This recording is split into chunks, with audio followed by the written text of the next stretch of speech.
abang tidak minder dengan kasus yang menimpa abang kembali bergaul? Saya kira itu membuat semangat bagi saya.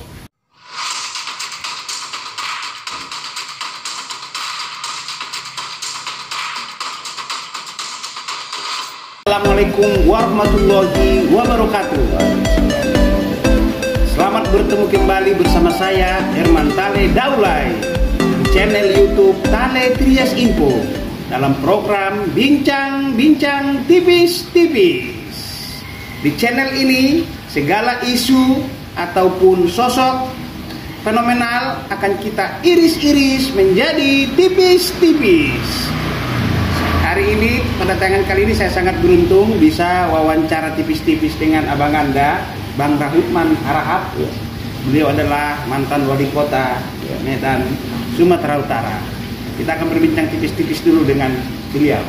Abang Anda, kehidupan politik itu kan sudah menyatu dalam kehidupan abang. Sekarang apa saja kegiatan abang di bidang politik? Terima kasih, Ya. Adinda Daulay. Berbicara mengenai kehidupan sekarang ini dalam rangka sekaligus dalam rangka kegiatan partai politik. Saya sebagai salah satu fungsionaris partai politik Nasdem di Sumatera Utara. Kegiatan yang saya lakukan adalah dalam itu saat ini adalah samping konsolidasi partai, tetapi juga saya lakukan berbagai hal-hal yang bersifat silaturahmi. Antara lain kegiatan pengajian akbar, mendatangkan para penceramah dari Jawa dan sebagainya. Kesemuanya kita lakukan dalam rangka membangun silaturahmi antara kita dengan masyarakat yang sekian lama sudah kita bangun, kita jalin kembali. Sehingga jembatan hati antara kita dengan masyarakat Medan khususnya bisa kembali kita jalin. Sehingga kegiatan-kegiatan itu di samping pertemuan dengan para tokoh, menghadiri acara-acara undangan dan sebagainya, semuanya itu kita lakukan dalam rangka menguatkan sikap dan keinginan kita agar Partai Nasdem ini ke depan akan bergerak. Bang, seperti kita ketahui dalam dunia politik itu kan kalau di militer sekali tembak selesai. Ya. Kalau dalam politik harus siap berkali-kali ditembak. Ya. Tanggapan apa? Saya kira betul. Seperti saya contoh, saya hampir 6 tahun tidak ada di masyarakat karena saya harus menjalani sesuatu proses hukum yang harus saya jalani.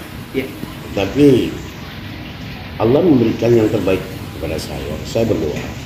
Waktu saya PK, saya diputuskan Mahkamah Agung bebas dengan catatan salah satu antaranya moralitasnya baik dan kehidupan serta harga dan martabat saya. Artinya saya sudah bisa kembali bermasyarakat, berkehidupan politik sebagaimana biasa. Ini yang saya lakukan sekarang. Sehingga saya di mana-mana supaya masyarakat tahu jelas bahwa saya tidak pernah dicangkap politik, tidak pernah dicangkap politik. Ada nggak rasa berbeda sebelum menjalani proses hukum dan sesudah dalam pergaulan abang dengan masyarakat? Saya kira kalau dengan masyarakat sudah tidak ada masalah. Masyarakat tahu kok apa yang saya alami. Dan saya nggak ada apa-apa di Kota Medan ini, saya biasa. Nggak ada masalah saya dengan apabila Kota Medan ini biasa. Saya karena masalah-masalah hukum dan asasi silam ya sudahlah. Tetapi pada akhirnya masyarakat ini kan cerdas, mereka bisa melihat. Dengan saya, dengan berbagai tokoh masyarakat biasa, mulai tukang sapu dan sebagainya, kembali saya jalin. Bahwa saya Rahutman yang jauh dan sekarang. Ada sempat frustasi politik? Saya tidak pernah frustasi politik. Saya lebih baik bersyukur. Saya juga bersyukur. Kalau kita bersyukur kan Allah akan membuka jalan yang terbaik.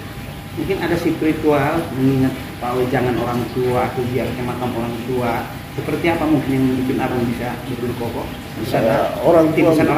Saya kira warisan orang tua sama saya. Dia pernah. Kalau bahasa kampung kita ada purba. Iya purba itu makanya jangan ditahan. Ada purba ketaran itu. Saya rusak. Benci tapi rindu, dihantam orang itu. Tapi kita kan bantu.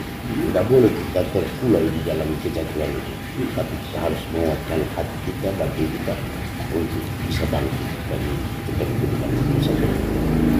Dalam hal menjatuhkan pilihan partai, apakah ada lewat ya evaluasi, perenungan atau seperti apa itu? Saya sebelum kembali ke masyarakat, saya sudah tetapkan hati saya. Saya kalau nanti saya kembali, saya akan mengabdi kepada Partai Nasdem. Alasannya? Alasannya, saya setuju dengan konsep visi misi Nasdem ini, restorasinya. Bagaimana kita bisa mengembalikan tatanan pemerintahan yang baik itu. Kemudian Nasdem ini kan salah satu partai politik tanpa mahar. Ya. Ini yang harus udah bang selami ke dalam betul. Saya selami itu betul tanpa mahar ya. Tanpa mahar. Berarti di hulunya udah dicegah sehingga hilirnya nanti alhamdulillah pencegahan ini ya. Pencegahan tidak yang macam-macam. Ya, macam-macam lah. Sehingga kita harapkan Nasdem ini harus tetap berpihak kepada rakyat. Kalau memang demikian halnya, kenapa kita ragu-ragu membesarkan Nasdem ini? Maka saya selalu memberikan ke masyarakat. Nasdem ini saat ini satu partai yang memang seperti anak gadis, seksi, menjanjikan ya. Jadi harus kita bangun kebersamaan ini sehingga kita harapkan semua jajaran Nasdem di Provinsi Sumatera Utara ini harus satu tekad kita. Harus betul-betul kita tahu hati nurani masyarakat itu yang penting. Jadi kepemimpinan di berbagai itu harus kepemimpinan mumpuni. Artinya harus bisa merangkul berbagai kekuatan-kekuatan yang ada untuk bisa kita bangkitkan dari berbagai. Saya mau tanya, bagaimana agar kehadiran partai yang abang pilih sekarang berbeda dengan partai lain? Kalau sama kan tentu daya tariknya ya biasa-biasa saja gitu. Dia harus menampilkan khas tersendiri dong. Gimana? Saya kira kita mengurai apa yang disampaikan oleh Ketua Umum Partai Pak Sudirman. Bagaimana beliau ingin ke depan partai ini harus partai yang betul-betul berpihak kepada masyarakat. Partai ini kan nasionalis. Saya kira ini yang perlu kita pegang prinsip Partai Nasional Demokrat ini harus betul-betul menjadi partai yang memang berpihak kepada rakyat. Ini yang penting. Sehingga pilihan saya ini harus saya tampilkan. Demokrat Nasdem ini memang tampilannya harus berbeda dengan partai lain. Kita harus lebih peka mendengar apa yang menjadi keresahan masyarakat. Seperti misalnya belakangan ini Ketua Nasdem Utara menanggapi bagaimana masalah narkoba di Sumatera Utara ini yang harus segera ditindak. Diminta beliau supaya pihak Polda lebih antisipatif bertanggap terhadap perkembangan ini. Saya kira hal-hal seperti itu menjadi salah satu kontribusi kita, di mana Nasdem ini betul-betul melihat apa yang menjadi sesuatu keluh kesah masyarakat harus kita tangkap. Ini yang terpenting. Dan kemudian kita harus lebih banyak mendengar, kita harus lebih banyak turun, kita harus lebih banyak bergaul, karena politik itu kan seni bergaul. Saya pedoman hidup saya bergaul. Jadi politik itu adalah seni bergaul. Kita bagaimana kita mendekati tokoh, bagaimana mendekati milenial, masyarakat yang terbawa. Semua itu harus kita jalin komunikasi. Saya kira itu yang penting. Sekali lagi bang, abang tidak minder dengan kasus yang menimpa abang kembali bergaul. Saya kira itu membuat semangat bagi saya. Karena itu ujian. Kita selesai dari ujian itu, kita mensyukuri apa yang diberikan oleh Allah Subhanahu Wa Taala. Mari kita bangkit lah. Jadi jangan kita lagi terpuruk lagi, kita harus bangkit untuk membuktikan bahwa kita itu ingin juga yang terbaik untuk masyarakat. Ya tentunya. Dan potensi ditembak lawan politik juga tetap ada. Saya kira biasa. Dalam politik itu kan tidak ada apa-apa. Semuanya bisa. Menembak, ditembak orang biasa. Nggak boleh cengeng ya? Nggak boleh cengeng, kita harus kuat. Makanya harus ada solusi. Nggak boleh nggak ada solusi. Kalau nggak ada solusi setiap masalah itu, ya jadi problem ya udah payah kita. Jadi setiap ada masalah harus ada solusinya sehingga kita bisa berjalan dengan baik. Sebenarnya posisi abang ini saya bilang ideal ya, Di perkotaan abang pernah mendiagnosa masalah waktu menjabat jadi wali kota. Di pedesaan abang juga pernah menjadi sekda di Tabaksel. Juga tentu berpengalaman mendiagnosa masalah sehingga mampu memberikan resep yang tepat untuk mengatasi masalah. Gimana? Adinda kan tahu, saya ini pamong. Saya jadi pegawai negeri mulai golongan 2, pensiun 4 tahun. Saya sekolah pamong, APDN dan IB Jakarta. Saya sarjana pamong praja. Sehingga sifat kepamong prajaan saya itulah modal saya.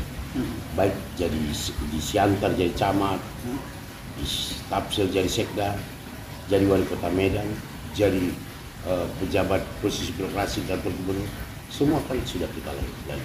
Sedikit dulu problem dikit abang dulu biar pemirsa Tale Tires Info tahu abang lahir di desa mana. Sedikit cari dulu cerita dulu. Saya lahir di Tua. Nah, tahun tanggal 59 21 Januari.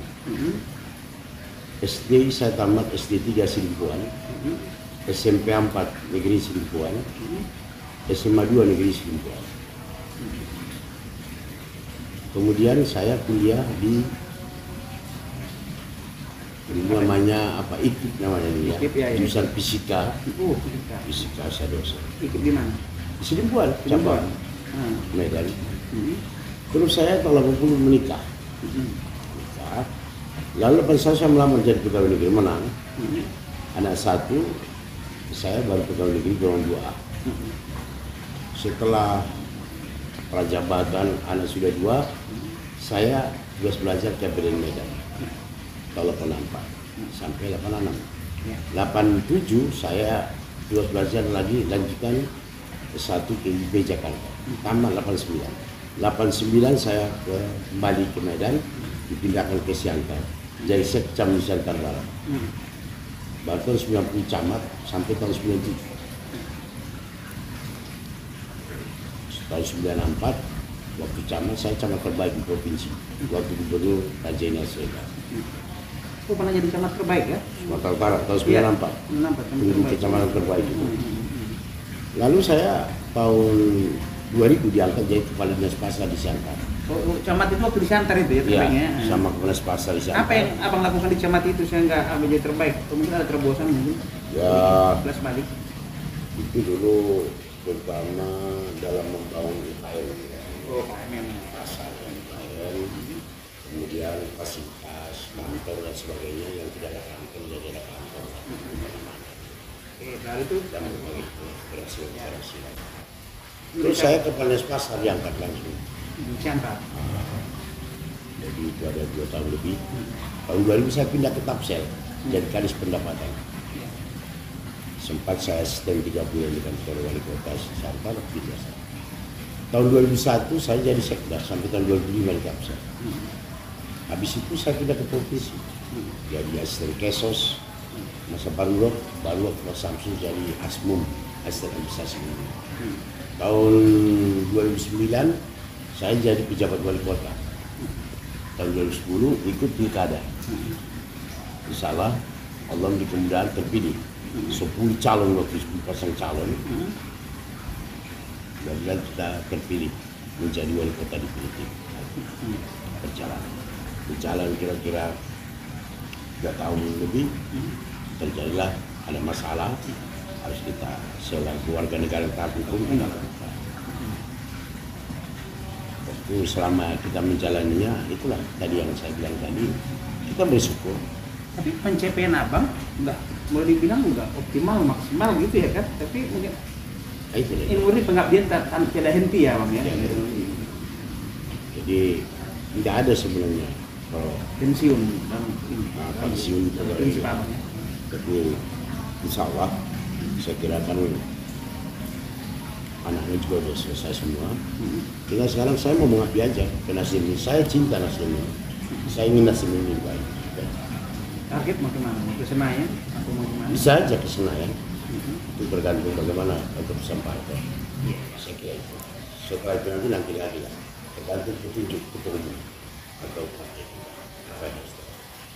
Oke, pemirsa Tale Tires Info, demikian bincang-bincang tipis-tipis saya dengan Bang Rahutman Harahap. Assalamualaikum warahmatullahi wabarakatuh.